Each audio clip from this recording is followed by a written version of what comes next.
ठरवलाच गाजराचा हलवा करायचा. मी इथे 2 चमचे साजूक तूप घेतले गाजराचा हलवा करायला. फ्राय पॅनमध्ये 2 चमचे. आता ह्याच्यात मी किसलेला गाजर, मी इथे 6 गाजर किसून ठेवले होते, ते सगळे मी घेतले आणि हा गाजर चांगला तुपामध्ये परतून घेणार. आता बघू शकता तुम्ही सगळा गाजरचा किस घेतला आहे आणि हा चांगल्या रीतीने सगळीकडून परतून घ्यायचा. सगळीकडे तूप लागलं की तो सॉफ्ट होतो. वयस्कर लोकांना पण खायला बरं आणि लहान मुलांना पण क्रंचीपणा जातो तुपाने. सगळा एक जीव करायचा त्याचा मस्तपैकी छान सगळीकडून परतून घ्यायचा. सगळीकडे तूप लागलं पाहिजे. आणि आता यात मी साखर घालणार आहे. 200 ग्राम साखर घेतली, म्हणजे 1 वाटी साखर.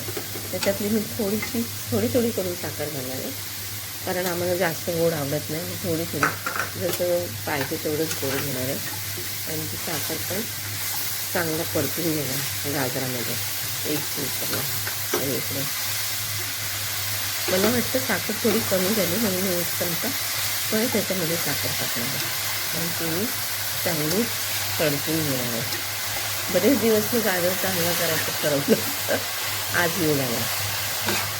आता थोडीशी मी 1 चमचा साखर अजून टाकणार. तो पण आता एकजीव करायचा साखर. हे बघा सगळीकडून साखर टाकली. त्याच्यात ड्रायफ्रूट्स मी बदाम टाकले, जे आहे ते घरात आपल्या ड्रायफ्रूट्स आपण टाकायचे. मी इथे 8 बदाम घेतले, किसले आणि ते टाकले. आता यात मी गाजर मावेल इतपत दूध घेणार. आधी मी साय टाकणार आहे. हे मी म्हैशीचं दूध घेतलं आहे. आम्ही म्हैशीचं दूध वापरतो, फुल पॅक. तुम्हाला पाहिजे तर तुम्ही गाईचं दूध पण घेऊ शकता. हे बघा त्यामध्ये असं गाजर बुडतील असं दूध टाकायचं. ह्याला काही अंदाज वगैरेची काही गरज नाही, सोपं आहे. असं बुडेल इतपत आपण गाजर, हे बघा बघू शकता एवढं. आता मी इथे 4-5 केसरचे रेषा टाकले आणि यात वेलची पावडर टाकायची. 1 चमचा वेलची पावडर टाकायची.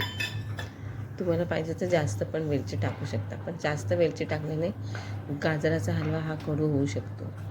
त्यामुळे 1 छोटा टेबलस्पून वेलची पावडर टाकायची आणि एक जीव करायचं.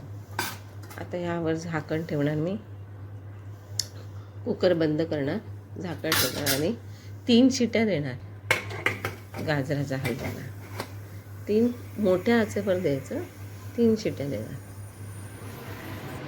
आता बघा गाजराचा हलवा रेडी आहे.